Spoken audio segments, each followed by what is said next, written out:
da tua igreja, Senhor. Que possamos, ó Pai, aprender, ó Senhor, as virtudes de Cristo. Possamos aprender, ó Senhor, a tua vontade, os teus mandamentos e viver, ó Pai, por meio deles. É o que nós pedimos, ó Senhor. Fala o nosso coração, consola-nos, nos instrui, nos, Senhor Deus, direciona, Senhor Deus, e que a tua palavra seja o guia em nossas vidas. É o que nós pedimos, em nome de Jesus. Amém. Queridos, vamos abrir a palavra do Senhor em 1 Timóteo, capítulo 6. Continuando a exposição dos versos 8 a 10.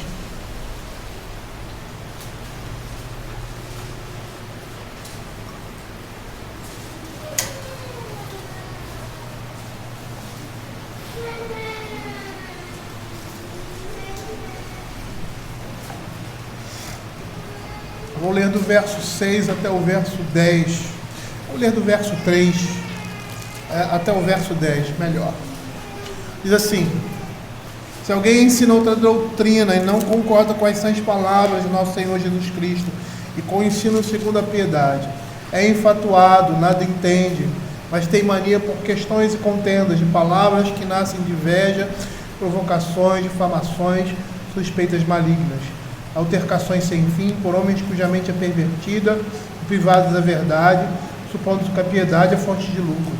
De fato, grande fonte de lucro é a piedade com contentamento, porque nada temos trazido para o mundo, nem coisa alguma podemos levar dele. Tendo sustento com que nos vestir, estejamos contentes.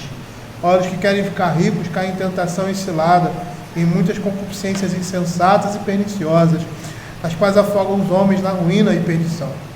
Porque o amor do dinheiro é a raiz de todos os males. E alguns dessa cobiça se desviaram da fé e a si mesmos se atormentaram com muitas dores. Nós estamos vendo aqui, continuando a exposição de 1 Timóteo capítulo 6, Paulo no final dessa primeira epístola, falando de termos gerais, de algumas coisas concernentes, de forma generalizada, aquilo que ele havia falado nos capítulos anteriores em relação à igreja. Aqui nesse verso 3, nessa parte, ele se detém nos falsos mestres e no perigo das riquezas. E nós vamos perceber que essa advertência com relação ao perigo das riquezas estava diretamente relacionada à igreja no que concerne a esses falsos mestres. No verso 3 ele diz assim: alguém ensina outra doutrina e não concorda com as sãs palavras do nosso Senhor Jesus Cristo e com o ensino segundo a piedade, ou seja, com tudo aquilo que Paulo havia falado. Ele diz assim: é louco, ele não entende nada, mas está preocupado somente em questões e disputas. E esses homens, lá no verso 5, eles têm a mente pervertida e são privados, eles estão cegos com relação à verdade, de tal forma que eles acham que a piedade é fonte de lucro, ou seja, que eles podem ganhar dinheiro, que eles podem enriquecer, que eles podem angariar riquezas com a piedade, ou seja, com a religião, com o evangelho. E aí Paulo diz assim, faz um trocadilho: de fato, grande fonte de lucro é a piedade. Ele vai dizer que a piedade, uma vida cristã em santidade, uma vida direcionada ao Senhor, traz grande lucro, e ao final de tudo, a vida eterna. Mas ele, jogando aí luz para esse sentimento de avidez e de cobiça, ele diz que a piedade com contentamento. E aí, mais uma vez, o apóstolo Paulo chama a atenção da igreja para estarmos com um coração grato diante de Deus em toda e qualquer situação. E por que isso? É porque os nossos olhos não podem estar nas coisas materiais. Por que nós não podemos resumir a nossa vida, ou essas coisas serem as coisas mais importantes da nossa vida? Ele vai dizer assim: porque não temos trazido nada para esse mundo, nem coisa alguma podemos levar dele.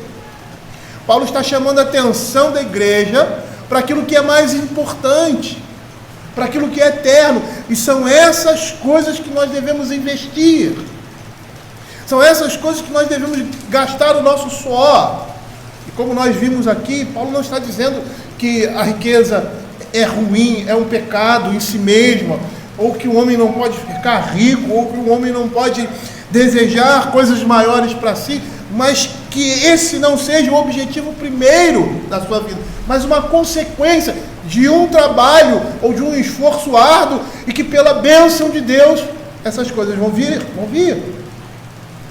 E aí ele diz assim: tendo sustento e com que nos vestir, estejamos contentes.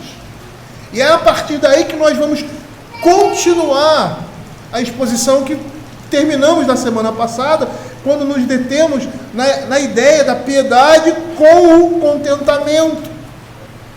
E aqui Paulo vai mostrar que a satisfação ou o contentamento com aquilo que temos deve ser o suficiente para nós naquele determinado momento, ou no determinado momento em que nós estamos vivenciando. Tendo sustento que nos vestir. Paulo fala isso nesse verso. Por quê? Porque entende claramente que a piedade com o contentamento deve nos satisfazer, deve ser suficiente a nós. Por isso ele diz: tendo aquilo que é básico, tendo aquilo que é necessário, nós precisamos estar contentes. A ideia aqui é aquilo que é suficiente para abranger toda a necessidade que temos de alimento necessário para a vida física. Como eu disse anteriormente, é a satisfação ou o contentamento com o que é suficiente a nós no momento, bem como aquilo que é necessário para a proteção externa do corpo. Os desejos de satisfazer a necessidade do corpo não estão sendo condenados aqui pelo apóstolo Paulo. O que é condenado aqui é o anseio, é a cobiça por riquezas materiais, como se estas pudessem satisfazer a nossa alma. Lá em Provérbios capítulo 30, verso 8 e 9, a oração de Agur, ele diz assim: afasta de mim a falsidade e a mentira, não me deixes nem a pobreza nem a riqueza, dá-me o pão que me for necessário, para não suceder que, estando eu farto, te negue e diga que é o Senhor, ou que empobrecido venha furtar e profane o nome de Deus. Percebam que no contexto que Paulo está falando aqui, pessoas que pensam assim, eles têm a mente pervertida. Essa é a consequência. Mentes pervertidas, cegos com relação à verdade. Por quê? Porque, segundo a Escritura, nós devemos estar satisfeitos com aquilo que Deus nos dá, com a porção que o Senhor diariamente dispensa a nós.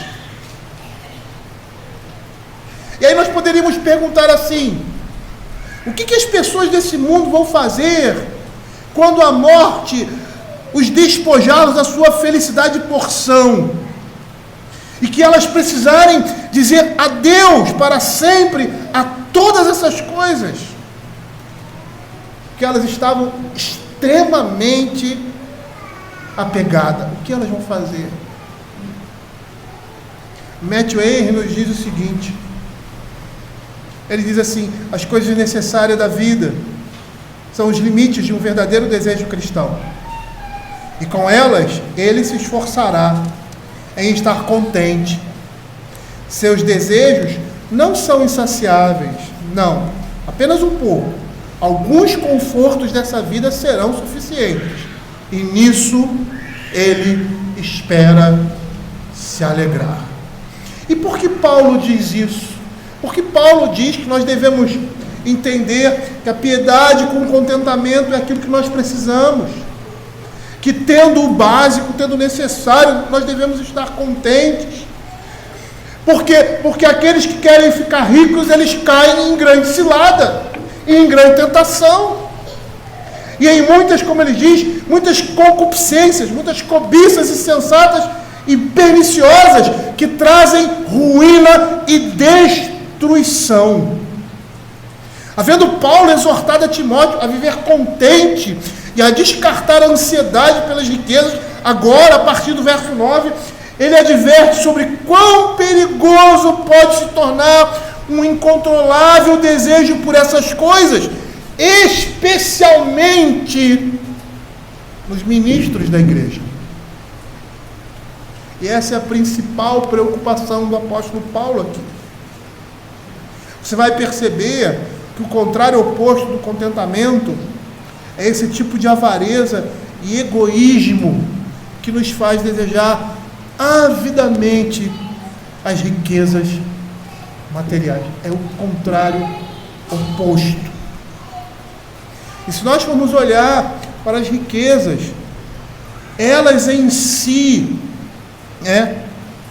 não são a causa dos males que Paulo está mencionando nesses versos, mas o mal aqui é o profundo apego a elas. E é interessante que você vai perceber que isso se dá mesmo quando uma pessoa é pobre.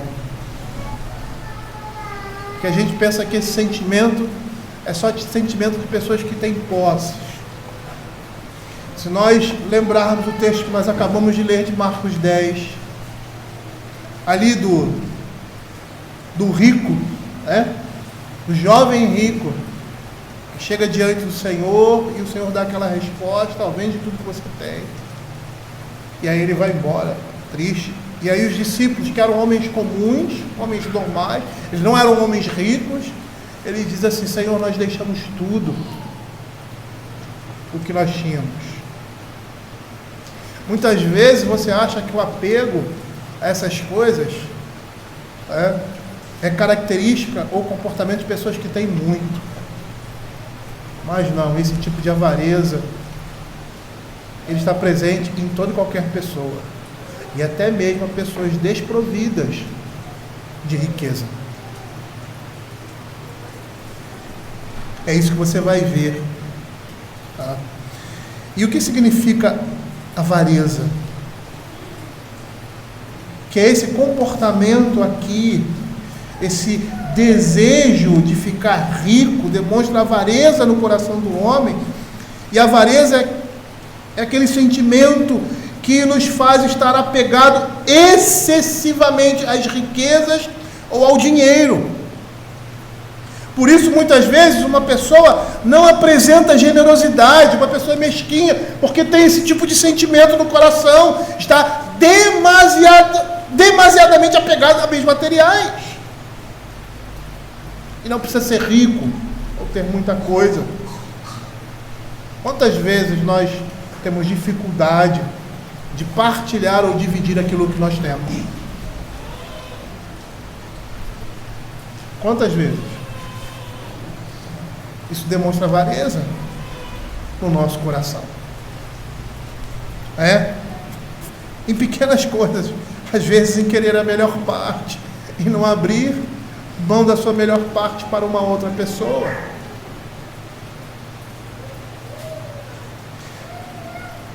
A Bíblia está dizendo que os que querem ficar ricos caem em tentação. Os que têm esse sentimento são presas fáceis.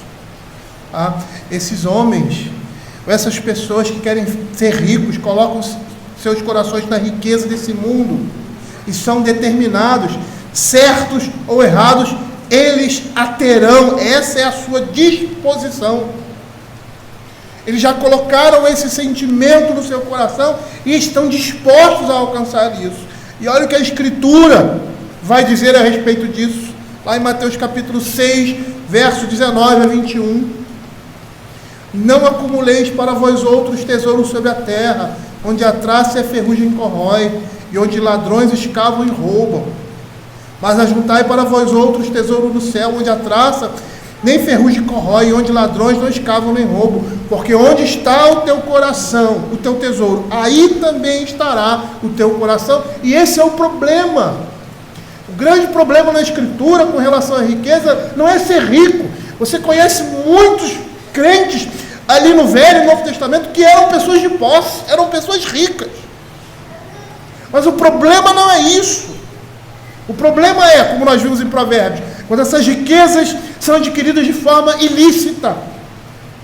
E o segundo problema é quando o nosso coração está nessas coisas. Porque ali estará o nosso tesouro. E nós, como crentes, como homens que amamos ao Senhor, que ansiamos por uma terra que virá ainda, nós não podemos, como usar a expressão de Calvino, estarmos apegados ao pó. Nós estamos lendo aí a história de Abraão, né? Abraão sai para capturar o seu sobrinho de volta. E o que ele faz? Ele pega tudo de volta. E mais, ele pega o que eles levaram e ainda pega os despojos de guerra. E você vê o desprendimento de Abraão em não querer enriquecer mais, porque ele poderia ter ficado com tudo. E o que ele diz? Não, eu vou dar tudo que é de cada um, vou devolver. Vou pegar somente aquilo que faz parte, ou que seria os despojos, ou salário, né, de guerra. Davi fazia isso muitas vezes também. E engraçado, esses homens eram homens ricos, mas o coração deles não estava nas riquezas. Eles não estavam preocupados em possuir mais, apesar de constantemente o Senhor abençoá-los e eles receberem mais do Senhor. Parece que aqueles que não têm os olhos nas riquezas, são aqueles que se tornam mais ricos. Eu acho interessante que William Barclay diz sobre o dinheiro. Olha o que ele diz. O dinheiro, ou a riqueza, em si mesmo não é bom nem mal. Simplesmente é perigoso. Porque o amor ao mesmo pode ser mal. Com o dinheiro, pode se fazer muito bem. Com ele também pode se fazer muito mal. Com o dinheiro, pode satisfazer egoisticamente os próprios desejos. E com ele pode-se responder generosamente ao clamor do próximo necessitado. Com dinheiro pode-se comprar o caminho para as coisas proibidas e facilitar o atalho ao mal. Com ele pode ser mais fácil para alguém ver como Deus quer que se viva. O dinheiro não é mau, mas é uma grande responsabilidade. O dinheiro outorga poder e pode ser poderoso para o bem e para o mal. Paulo está descrevendo aqui o que ocorre geral e inevitavelmente, pois todos aqueles homens que têm como alvo a aquisição de bens, a aquisição de riquezas, inevitavelmente se entregam ao cativeiro do diabo.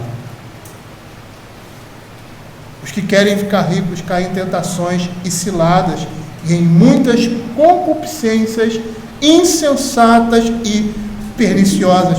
Matthew Henry, quando está comentando esse texto, ele chama a atenção do seu leitor para aquilo que não está escrito. Ele diz aqui, os que querem ficar ricos, não os que são ricos. Os que querem ficar ricos é que caem em cilada, ou seja, os que colocam sua felicidade na riqueza mundana, que a cobiçam desordenadamente e são ansiosos e impetuosos em buscar essas coisas. Consequentemente, o que acontece? Cai em cilada, porque quando Satanás vê aonde os seus desejos os levam, ele logo coloca uma isca no devido lugar, para que esse homem pegue essa isca. E nós temos exemplos na Escritura. Satanás sabia quão afeiçoado Acã estava por uma cunha de ouro e, portanto, colocou isso diante dele. Abra Josué capítulo 7, verso 1, versos 20 a 21. 1 e 20 a 21. Essa história é uma história longa. Olha o que ele diz aqui. Prevaricaram os filhos de Israel nas coisas condenadas, porque Acã, filho de Carme, filho de Zabde, filho de Zera, da tribo de Judá, tomou das coisas condenadas. A ira do Senhor se acendeu contra os filhos de Israel. A ordem era destruir e não levar nada, nenhum despojo de guerra. Verso 20 e 21. Respondeu o arcanjo Josué e disse: verdadeiramente pequei contra o Senhor, Deus de Israel, e fiz assim e assim. Quando vi entre os despojos uma boa capa babilônica, 200 ciclos de prata e uma barra de ouro do peso de 50 ciclos, cobicei-os e os tomei, e eis que estão escondidos na terra, no meio da minha tenda, e a prata por baixo. Nesses casos, a tentação vem como um laço que mantém o animal preso como um prisioneiro. Assim é a paixão incontrolável pelas riquezas, que fecha os seus braços como tentáculos sobre aqueles que cobiçam até o pó da terra. E o pior que nós sabemos é que o pecado nunca anda só. Um pecado gera outro. Um gênero de cobiça sempre vai levar a outro gênero de cobiça. E com isso o desejo de enriquecer faz com que os homens caiam em numerosas cobiças. William Hendricks diz que a pessoa que cobiça riquezas geralmente também anela por honra, popularidade, poder, comodidade, satisfação dos desejos da carne, e aí vai. Por isso, muitos ultrapassam limites e não enxergam mais o que é certo ou errado, estão cegos. E ao invés do ganho que estavam buscando, lembram? Fonte de lucro é a piedade para eles. Os homens cujo coração está assentado nas riquezas vão experimentar somente perdas. Abra Provérbios capítulo 28, verso 20 a 22.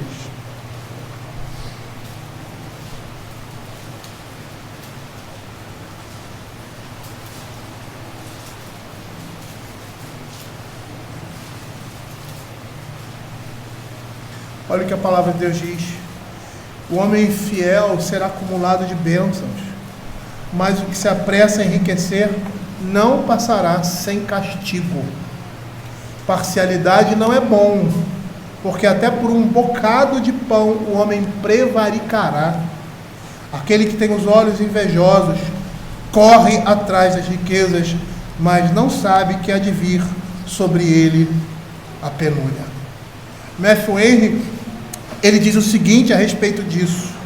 Ele fala assim: o apóstolo aqui presume que alguns serão ricos, isto é, eles estão determinados para alcançar a riqueza. Nada que não seja uma grande abundância os satisfará. Esses tais não estarão seguros nem inocentes, porque estarão em perigo de destruir-se para sempre. Eles caem em tentação e em laço. As concupiscências mundanas são loucas e nocivas, porque submergem as pessoas na destruição e perdição. Precisamos considerar seriamente a maldade das concupiscências carnais e mundanas.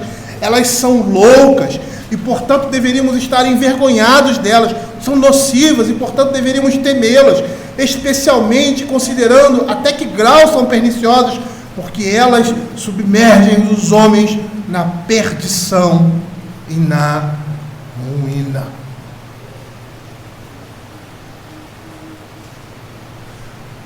E é interessante porque isso não é algo tão obscuro para o homem natural. Porque até mesmo o homem desprovido do conhecimento de Deus consegue perceber o laço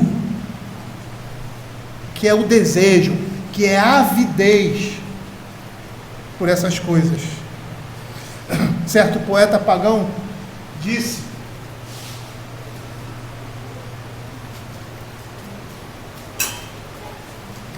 aquele que quer ser rico, também quer ser rico rapidamente.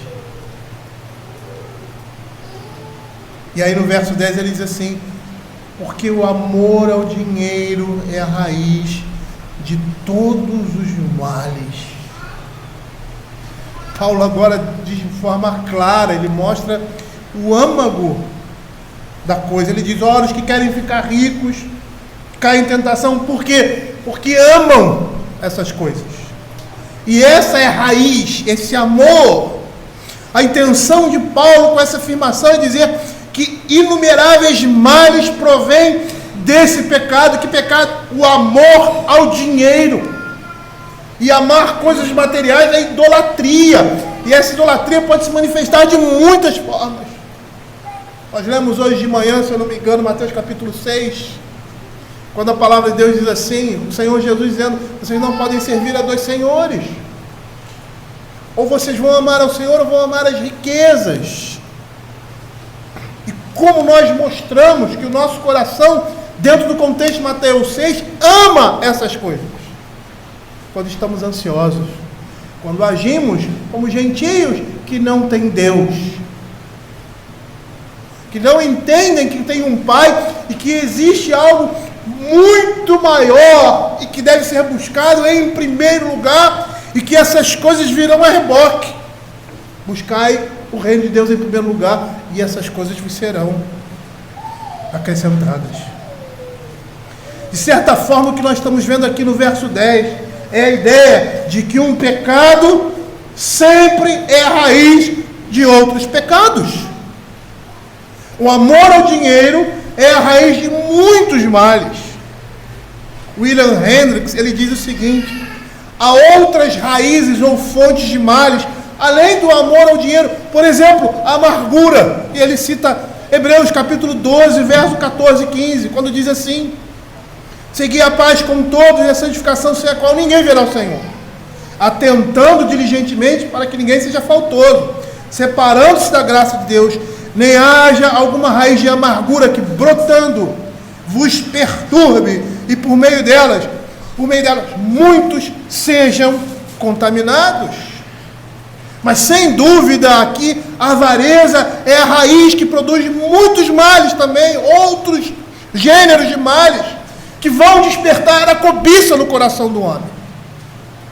O texto que nós lemos hoje de manhã, de Tiago 1, de 13 a 15, quando ele diz lá no verso 15, então a cobiça, depois de haver concebido, dá à luz um pecado, e o pecado, uma vez consumado, gera morte. Veja que no processo ali de destruição de Acã, o seu coração, ele viu e cobiçou, ele desejou aqueles valores para si, que Deus havia dito que eles não deveriam tomar nenhum despojo. Mas o desejo aquelas coisas materiais, em se tornar mais rico, em tê-las, foi maior do que se conformar com a vontade de Deus. E olha que interessante, era um povo que estava sendo conduzido pelo deserto. Deus havia providenciado tudo aquilo que eles tinham necessidade. E eles passaram dificuldades e aperto porque estavam no deserto, mas estavam sendo supridos para que pudessem entrar na terra prometida, e quando tivessem abundância, lembrassem que foi o Senhor quem os colocou naquela situação. A avareza levou o homem rico, o jovem rico, a afastar-se de Cristo. Como nós vimos aqui em Marcos capítulo 10. O rico insensato a enganar a si mesmo, pensando que tudo estava bem. Eu vou encher os meus celeiros, vou me tornar rico e vou descansar. E aquilo era só uma parábola para alcançar um jovem que estava, vamos dizer assim, porque o texto não elucida, se sentindo injustiçado, porque o seu irmão parece que levou uma parte maior na herança.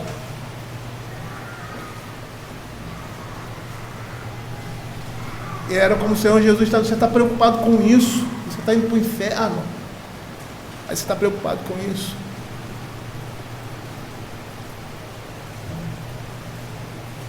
A avareza levou Judas a trair o seu próprio mestre e, consequentemente, a tirar a própria vida.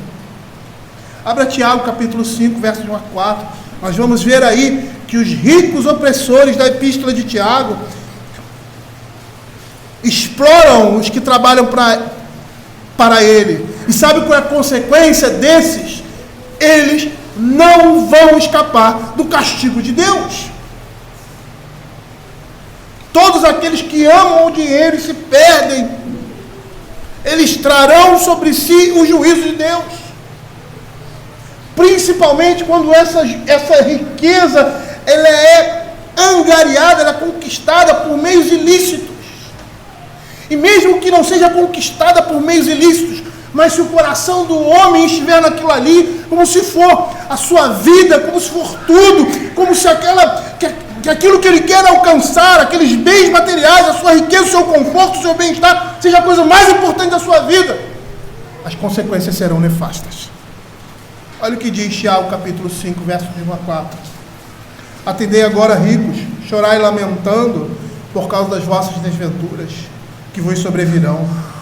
As vossas riquezas estão corruptas, e as vossas roupagens comidas de traça. O vosso ouro e a vossa prata foram gastos de ferrugem, e a sua ferrugem há de ser por testemunho contra vós mesmos, e há de devorar como fogo as vossas carnes. Tesouros acumulaste nos últimos dias. Eis que o salário dos trabalhadores que ceifaram os vossos campos, e que por vós foi retido com fraude, está clamando, e os clamores dos ceifeiros penetram até os ouvidos do Senhor dos Exércitos. Tendes vivido regaladamente sobre a terra, tendes vivido os prazeres, tendes engordado o vosso coração em dia de matança, tendes condenado e matado o justo, sem que ele vos faça resistência. Sabe o que a palavra de Deus diz? A palavra de Deus está dizendo que Deus não está alheio às injustiças que são feitas no mundo, principalmente sobre os seus filhos. Ele não está alienado. E o juízo dele vai vir sobre esses homens. A mão de Deus vai vir sobre esses homens. Eles receberão da parte de Deus o seu quinhão. Esse texto aqui de Tiago, capítulo 5, faz referência a Deuteronômio 24, capítulo 24, versos 14 e 15, que diz assim: não oprimirás o jornaleiro, pobre e necessitado, seja ele teu irmão ou estrangeiro que está na tua terra e na tua cidade. No seu dia lhes darás o seu salário antes do pôr do sol, porquanto é pobre, e disso depende a sua vida, para que não reclame contra ti ao Senhor e haja em ti pecado. Certa vez, e esse exemplo é usado para outras coisas, um sapateiro se converteu por meio da pregação de Lutero, e todos naqueles tempos, como até hoje muitas vezes, as pessoas pensavam que o envolvimento de uma pessoa convertida necessariamente passava pela via eclesiástica, ou seja, eu vou largar tudo e vou me dedicar ao Evangelho.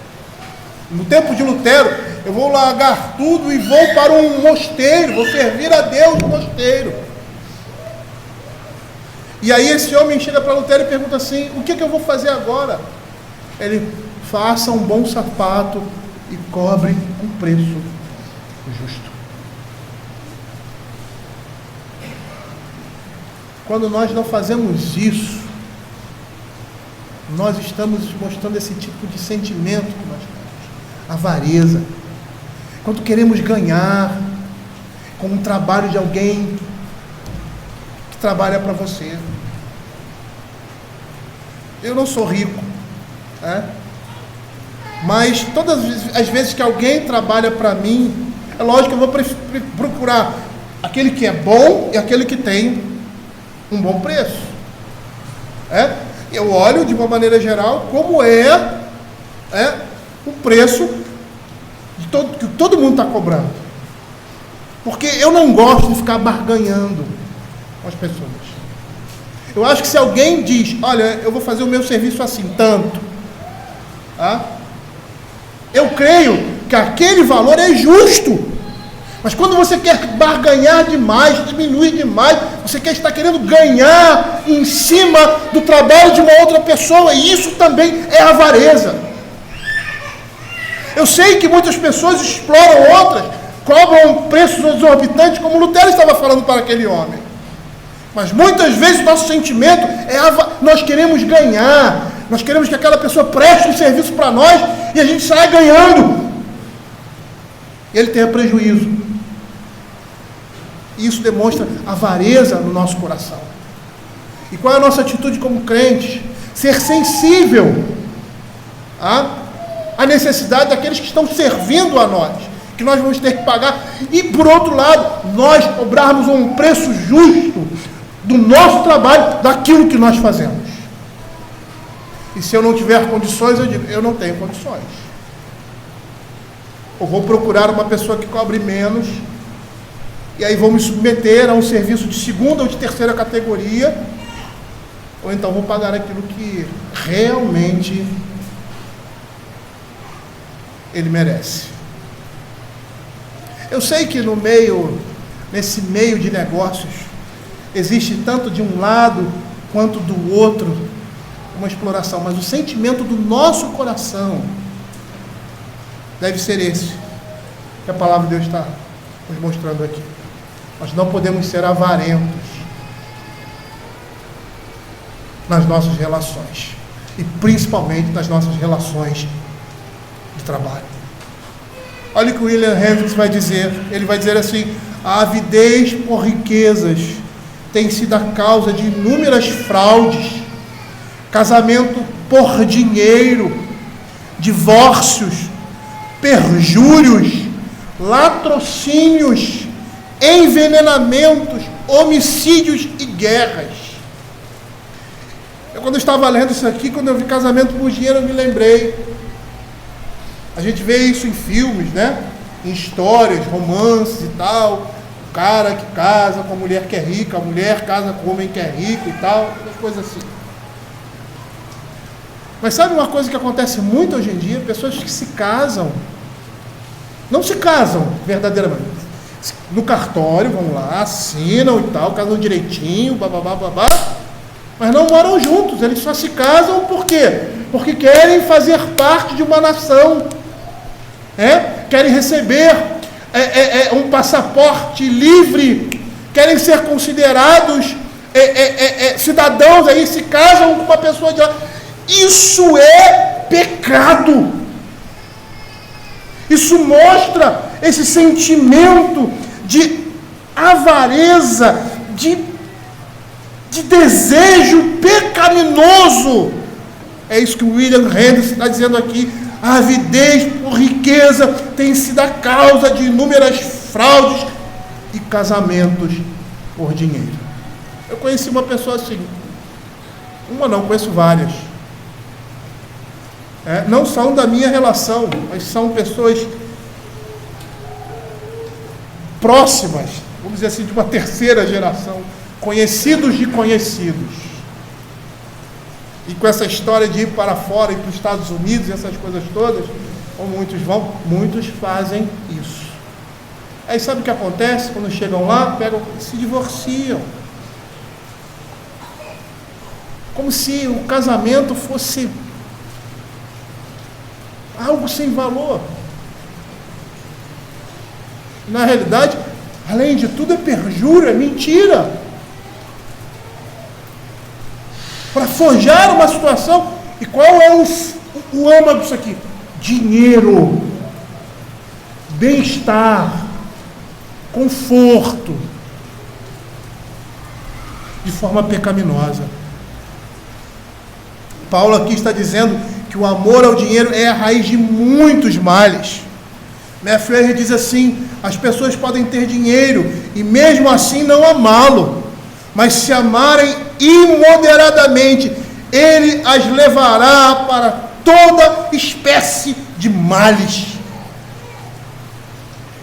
A fonte para muitos outros pecados, para destruição e ruína, porque o pecado, o salário do pecado é a morte. E o que é o salário de muitos pecados? Muitas mortes, muitas desgraças. Como ele diz aqui, ruína e perdição. William Barclay, quando faz um comentário sobre Timóteo, e eu gosto muito dos comentários do Barclay, apesar de não ser um teólogo reformado, ele aponta alguns perigos envoltos no amor ao dinheiro. E ele diz que, primeiro, o anelo por dinheiro tende a constituir uma sede insaciável.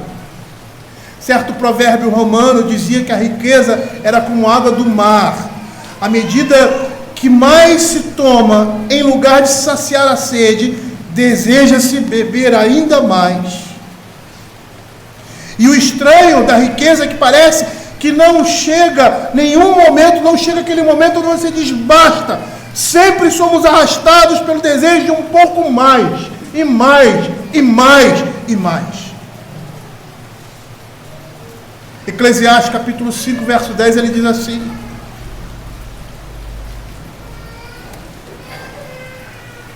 quem ama o dinheiro, jamais dele se farta. E quem ama a abundância, nunca se farta da renda. Também isto é vaidade. O anelo por dinheiro tende a constituir uma sede insaciável. O segundo perigo, o desejo de riquezas está baseado em uma ilusão. E basicamente ele está fundamentado em dois aspectos. Em primeiro lugar, no desejo de segurança. E isso se manifesta quando cremos ter chegado ao mínimo de segurança com aquilo que nós adquirimos, e aí instala-se o segundo mal, o desejo de comodidade e luxos. E nós vamos perceber que o dinheiro não pode comprar saúde, não pode comprar segurança, não pode comprar o verdadeiro amor, não pode preservar da tristeza e da morte. E a segurança em coisas materiais está condenada ao fracasso e à ruína. E nós temos constantes provas disso em nosso dia a dia. Pessoas milionárias que se matam, que tiram a vida, que aparecem na televisão bonitinho, rindo, às vezes em redes sociais, e aí quando acontece alguma coisa que a vida dela é exposta, é uma vida miserável. Eram pessoas que buscavam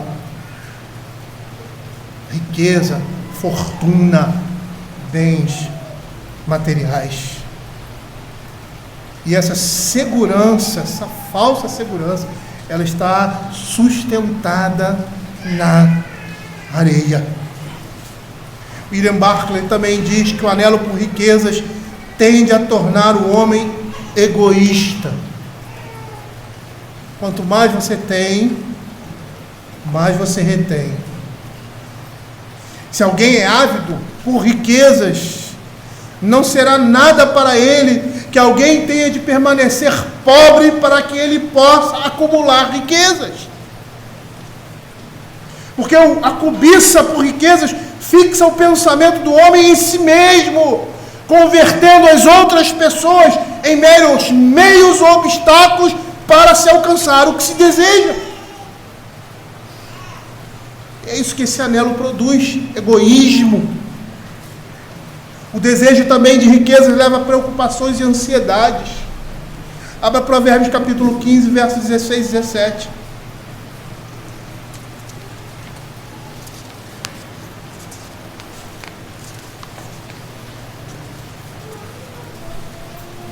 Melhor é um pouco havendo o temor do Senhor do que grande tesouro onde há inquietação. Melhor é um prato de hortaliças onde há amor do que o boi cevado e com ele o ódio. E apesar desse desejo pelas riquezas estar sustentado no desejo de segurança, o que ele realmente traz são preocupações. Lá em Provérbios capítulo 28, verso 22, a palavra do Senhor diz assim: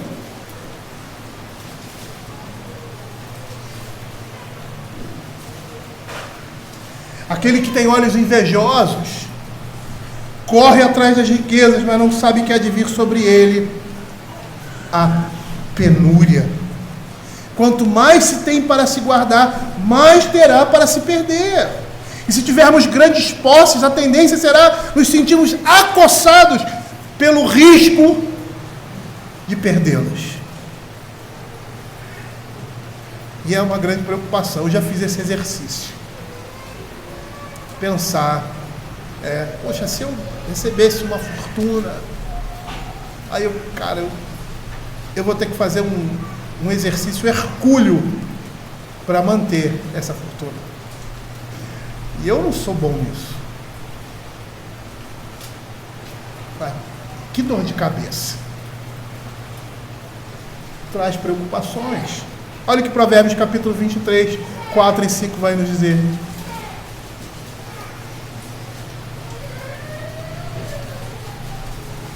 Não te fatigues para seres rico, não apliques nisso a tua inteligência. Porventura fitarás os olhos naquilo que não é nada? Pois certamente a riqueza fará para si asas. Há uma velha história que William Barclay conta a respeito de um camponês que rendeu um grande serviço a um rei. E o rei o premiou dando uma grande soma de dinheiro. E por um tempo o homem se sentiu maravilhado, mas chegou o dia que ele voltou a ver o rei e lhe pediu que recebesse a sua retribuição de volta, recebesse aquilo que ele tinha dado a ele de volta. E ele fala por quê? Porque na sua vida ele tinha entrado a preocupação até então desconhecida, uma preocupação de perder o que ele tinha. A moral da história: o homem que menos tem perderá menos, o homem que mais tem se sentirá açoitado pelo temor de perder o que tem. E aí William Barclay também aponta: o amor ao dinheiro pode levar o homem a buscar formas equivocadas de obtê-lo. E isso vai levar, consequentemente, à dor, ao pesar e ao remorso. Por quê? Porque o homem, em sua paixão por obter riquezas, ele vai levar o seu corpo à ruína, a ruína de sua saúde, e vai fazer de sua velhice um cansaço em lugar de um descanso. E ele vai poder descobrir muito tarde o dano que fez a outros e sentir-se carregado de remorso por coisas que não realizou e das consequências que não se podem reverter. William Barclay diz assim: é dever cristão tentar ser independente, poder pagar as dívidas, prover uma casa, um lar e oportunidades para a família, provendo prudentemente para o futuro, mas avaliar tudo em termos de dinheiro, fazer com que o amor ao dinheiro seja a mola mestre de nossas vidas, sempre será o mais perigoso dos pecados.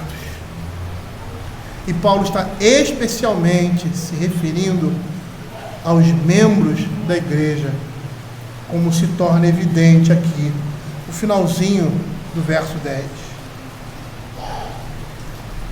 E alguns, nessa cobiça, se desviaram da fé e a si mesmos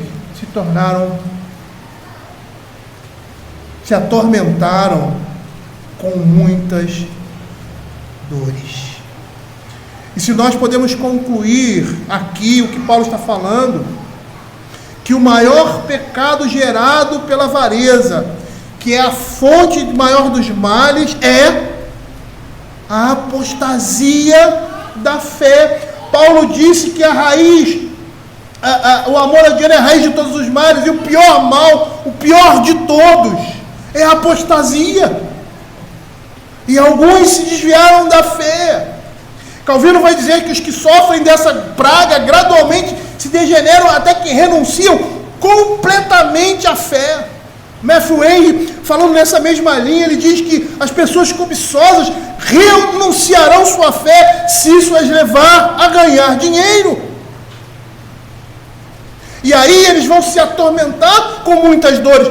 Daí o apóstolo Paulo falar em dores, porque essas poderiam ser os medonhos tormentos da consciência que geralmente assolam os homens, que não mais acalentam qualquer tipo de esperança. E entre essas dores, nós podemos citar a inquietude, o aborrecimento, a insatisfação, a tristeza e a inveja. Quantas vezes nós vemos uma família se destruir quando seus progenitores se vão e a herança deles é dividida? É um pega para capar. Nós vemos muito isso por aí. Em boas famílias. Em boas famílias. E quando eu digo em boas famílias, eu estou falando de crentes. William Hendricks, em seu comentário, ele cita um fato acontecido possivelmente em Nova York. Ele diz assim: num bolso de um homem rico que acabara de cometer suicídio, foi encontrada a soma de $30.000 e uma carta que em parte dizia: descobri durante a minha vida que as altas somas de dinheiro não ocasionam felicidade. Tiro minha vida porque já não posso suportar mais a solidão e o aborrecimento, que era quando era um trabalhador comum em Nova York. Eu era feliz. Agora que possuo milhões, sinto-me infinitamente triste e prefiro a morte. É difícil você analisar uma vida por isso aqui. Mas muitas vezes a única saída é tirar a própria vida. Por quê? Porque às vezes é mais doloroso pegar tudo que tem e dar do que morrer. Eu não sei se esse é o caso aqui. Mas o jovem rico pensava assim: eu prefiro morrer do que dar a minha herança. Diferente de Zaqueu. E o Senhor nem tinha exigido isso dele. Mas o impacto do Evangelho foi tão forte na vida dele.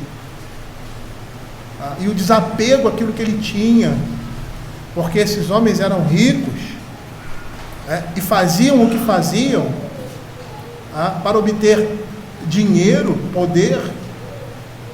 Às vezes até matavam os publicanos.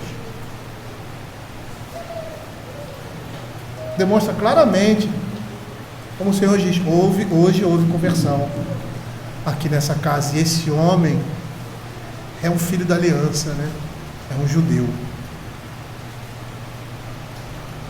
Aqueles que se afastam da fé se traspassam com muitas dores. Aqueles que se afastam de Deus apenas acumulam dores para si mesmos. Abra Gênesis capítulo 13. Ló se deixou levar por seus olhos cobiçosos e acabou sem nada, morando em uma caverna. Gênesis 13, de 10 a 13. Lembra que o que nós vimos hoje de manhã em Romanos capítulo 15, as coisas que foram escritas para a nossa esperança, para que tenhamos esperança, para nosso ensino. A Escritura está nos mostrando que pessoas que têm um coração assim, dispostos em bens materiais, vão trazer sobre si juízo, porque o salário do pecado é a morte. Não tem jeito. E quando o Senhor, a Bíblia, Paulo fala isso, o salário do pecado é a morte, Romanos 6, 23, ele não está se referindo somente à morte espiritual, não, é a morte nesse mundo. Porque o pecado nunca pode dar prazer, conforto ou tranquilidade. O prazer que o pecado dá é um prazer destruidor. Não existe conforto, é um falso conforto. Não existe uma paz, é uma falsa paz. Porque essas coisas só são encontradas no Evangelho. E nós, como crentes, precisamos ter isso em mente. Não é nada lá fora que vai trazer paz e tranquilidade, conforto ao nosso coração, bem-estar. É aquilo que está dentro de nós, ou seja, a palavra de Deus é que vai fazer isso. É o Espírito de Deus ajuda a sua palavra. Nós não podemos nos enganar pensando que essas coisas, que as coisas desse mundo trazem para nós esse conforto. A Escritura vai dizer que nós temos que nos utilizar dessas coisas como se não as tivesse. E a consequência é destruição. Pastor, o senhor está dizendo que é ruim ser rico? Que o cristão não pode ser rico? Eu não estou dizendo isso. A gente viu em Provérbios claramente que a riqueza lícita é bênção de Deus e que o homem que trabalha e se esforça, ele vai suprir as suas necessidades, porque Deus vai abençoá-lo e pode, se for a vontade de Deus, se tornar um homem rico. O problema não é isso. O problema é o coração do homem. Olha o que Gênesis capítulo 13, verso 10 a 13 diz. Levantou Ló os olhos e viu toda a campina do Jordão, que era toda bem regada, antes de haver o Senhor destruído Sodoma e Gomorra, como o jardim do Senhor, como a terra do Egito, como quem vai para Zoar. Então Ló escolheu para si toda a campina do Jordão e partiu para o Oriente. Separaram-se um do outro. Habitou Abrão na terra de Canaã e Ló nas cidades da campina, e ia armando as suas tendas até Sodoma. Ora, os homens de Sodoma eram maus e grandes pecadores contra o Senhor. Ele estava olhando, ele viu, ele começou a ser o melhor, eu vou para lá. Mas o melhor está perto do pior. Mas eu vou para lá assim mesmo. Abra Gênesis 14, 11 e 12. Agora, Ló, como nós lemos na nossa leitura de sexta-feira, ele agora está dentro de Sodoma. Os seus olhos foram tão invejosos, ele cobiçou tanto essas coisas que ele se aproximou daquela terra e agora estava ali dentro. Tomaram, pois, todos os bens de Sodoma e Gomorra, todo o seu mantimento se foram, apossaram-se também de Ló, filho do irmão de Abraão, que morava em Sodoma, e dos seus bens, e partiram. E na leitura que fazemos sexta-feira, o autor ele diz assim: Ló, ele deveria ter entendido o sinal de Deus nesse momento e se afastado de Sodoma, voltado para a terra prometida. Olha o verso 19 e capítulo 19 de Gênesis, verso 30.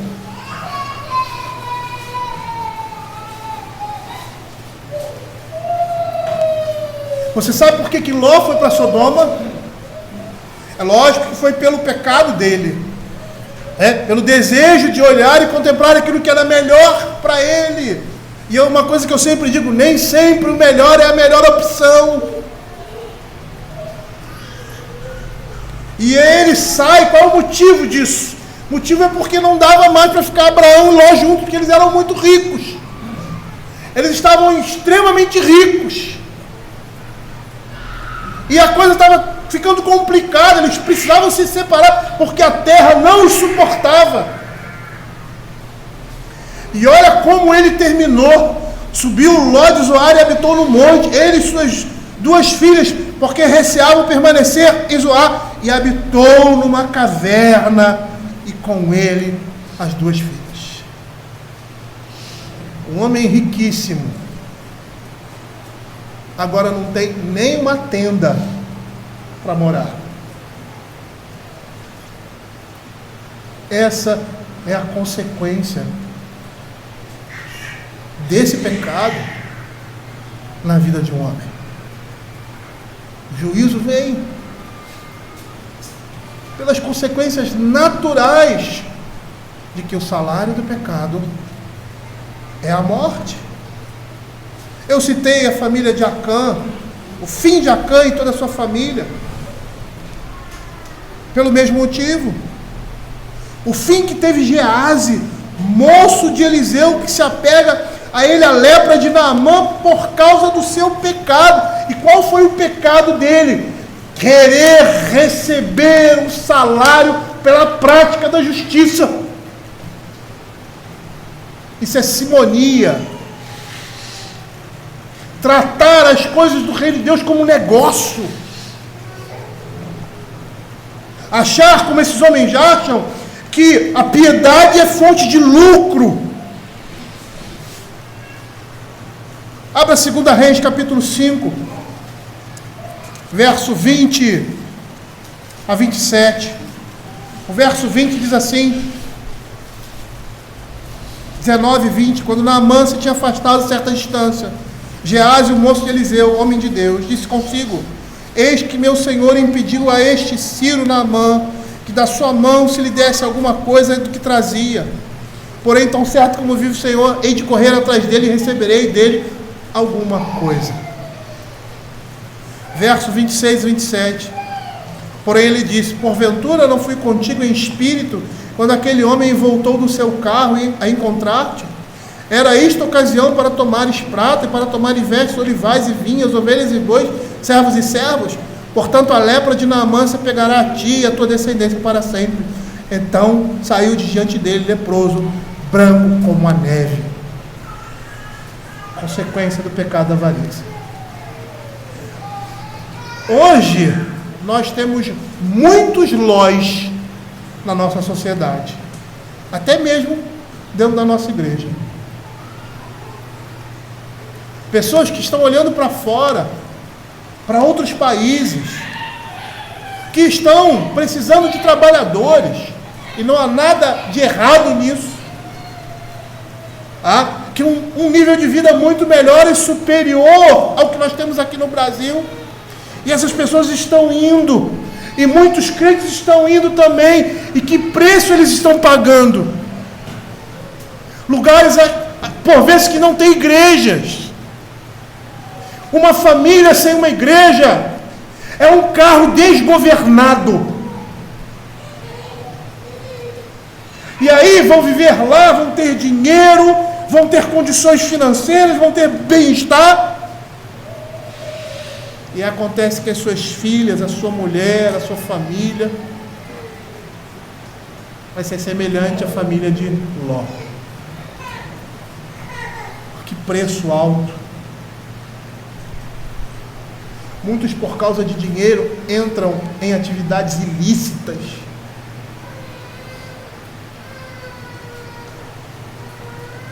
Avareza. Avareza. Paulo está falando aqui dos falsos mestres. Ele está se referindo à igreja. Está se referindo aos crentes que com esse comportamento apostatam da fé. Veja o que Pedro fala sobre os falsos mestres, seu caráter e o justo castigo que recebem, dando como exemplo Balaão, lá em 2 Pedro, capítulo 2, verso de 15 a 16.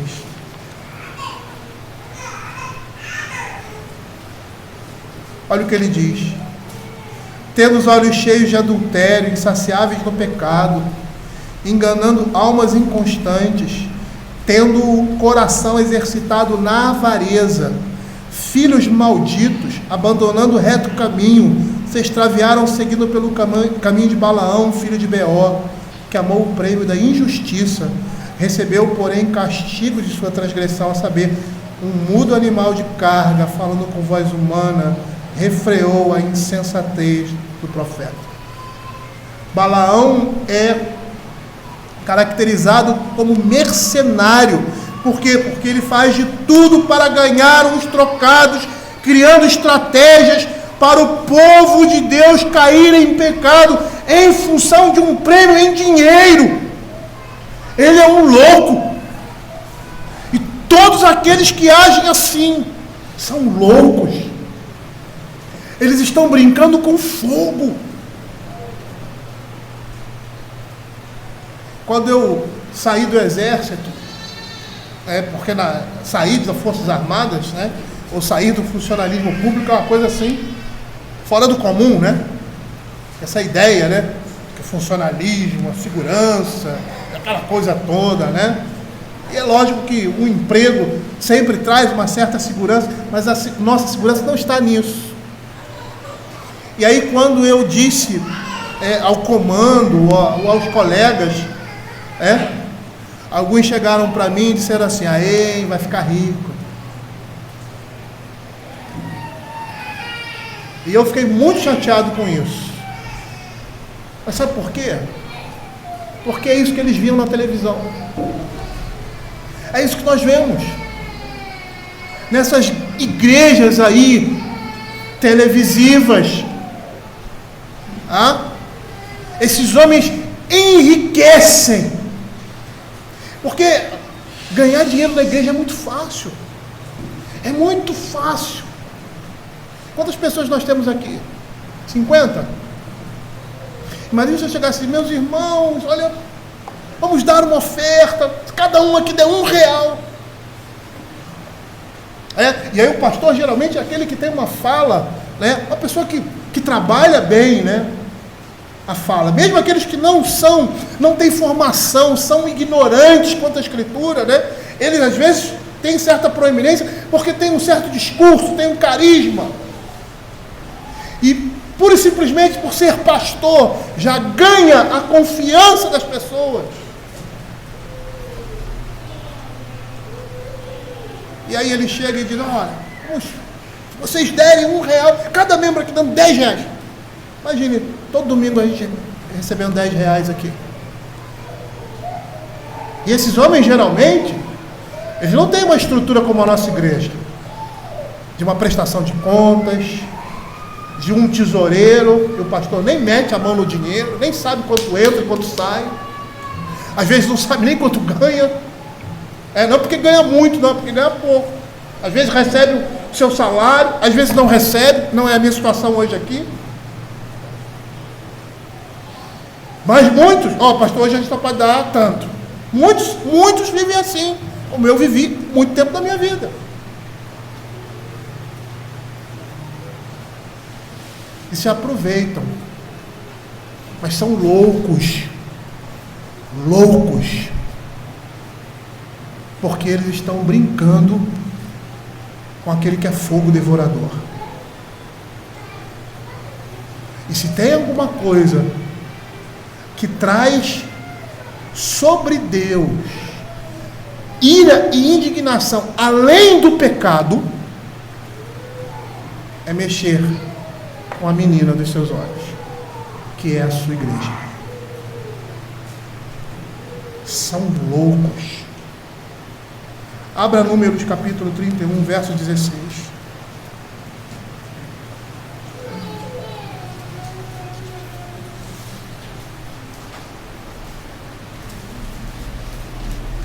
Quantos aí estão ensinando o evangelho distorcido e sabem que estão ensinando mentiras? Eu não vou citar aqui, mas esses grandes evangelistas, esses grandes, que até têm emissoras de televisão, quem acompanhou o início dessas igrejas, via as reuniões, às vezes que vazavam, de determinados pastores, ensinando como tirar dinheiro dos membros da igreja. Num momento de oferta, momento de ir falando determinadas coisas e tal, vendendo muitas vezes uma cura. Miseráveis, cães, eles vão receber centavo por centavo da mão de Deus.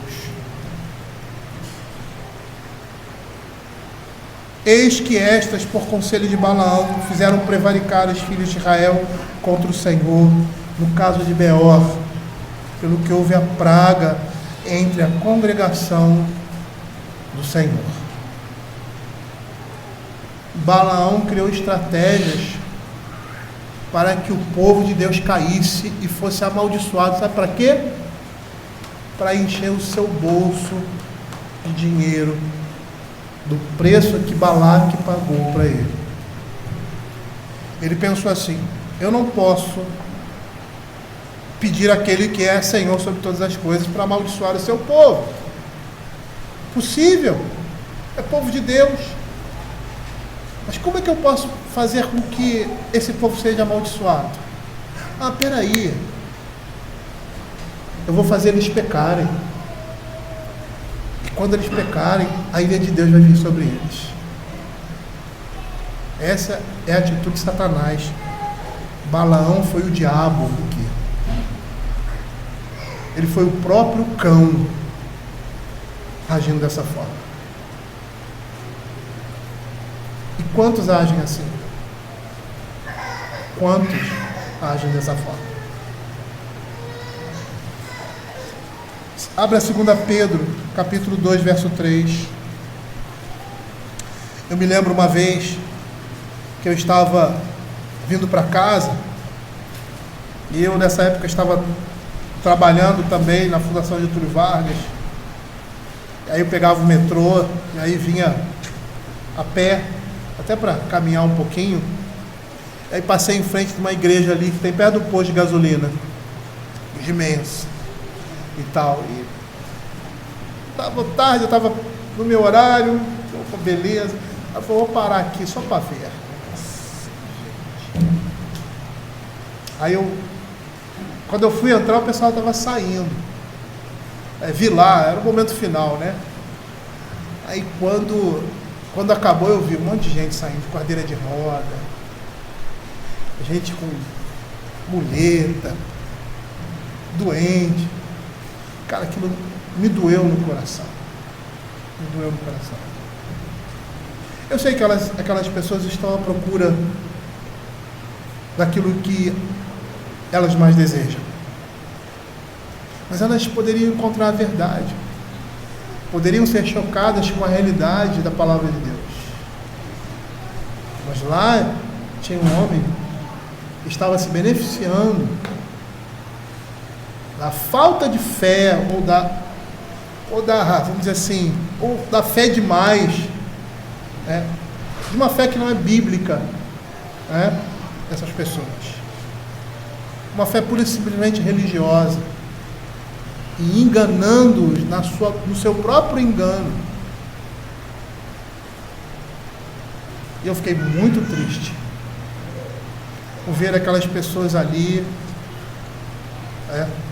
saindo dali achando que foram curadas, ou achando que precisam um pouco mais de fé para serem curadas de males que elas não serão curadas, de males permanentes, defeitos físicos que aos homens é impossível reverter, e que hoje em dia essas coisas não acontecem por meio das mãos dos homens,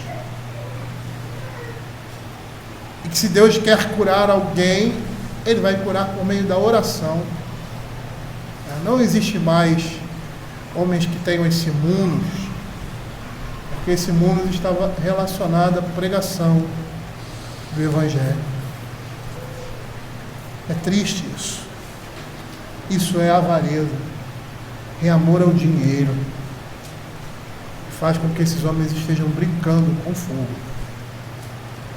A palavra do Senhor em 2 Pedro diz assim, 2:3: também movidos por avareza farão comércio de vós com palavras fictícias, para eles o juízo lavrado a longo tempo não tarda, e a sua destruição não dorme. A Escritura está mostrando a consequência dessas coisas na vida do homem.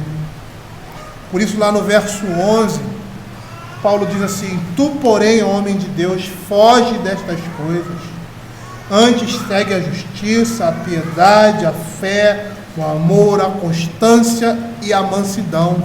Ou seja, em contraste com os vícios que Paulo acabara de condenar, o amor ao dinheiro e toda a cobiça que vem a partir disso, estão as virtudes que Timóteo precisava cultivar, ele precisava buscar. E aí Paulo está instando um ministro a fugir de coisas tais como a maldade, a fome de ouro, o erro, a inveja, contendas e injúrias, e correr atrás, perseguir ou buscar avidamente os seus apóstolos, a justiça, a piedade, a fé, o amor, a paciência e a mansidão. E são essas coisas que condizem com o homem de Deus, especialmente com o ministro do Evangelho.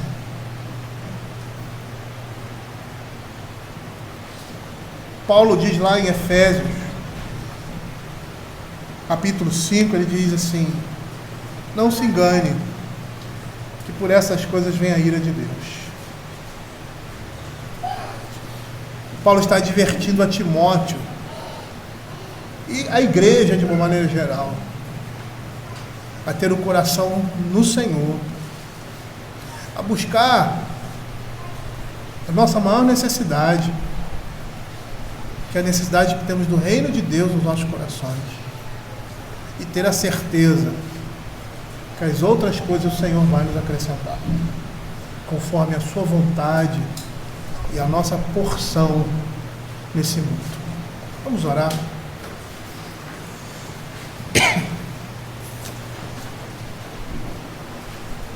Senhor Deus Pai Todo-Poderoso,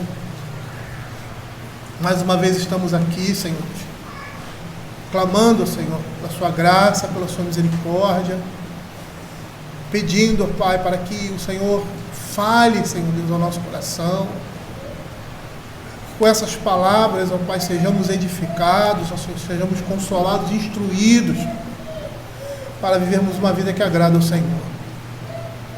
Paulo está falando isso para a igreja.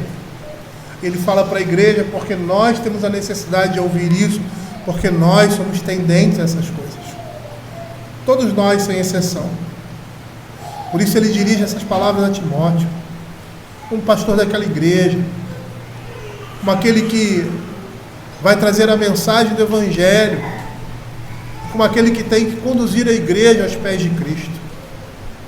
Não por meio da sua força, das suas capacidades, da sua santidade, mas por meio da operação do Espírito Santo, através da Tua Palavra. Senhor, supre as nossas necessidades, ó Pai.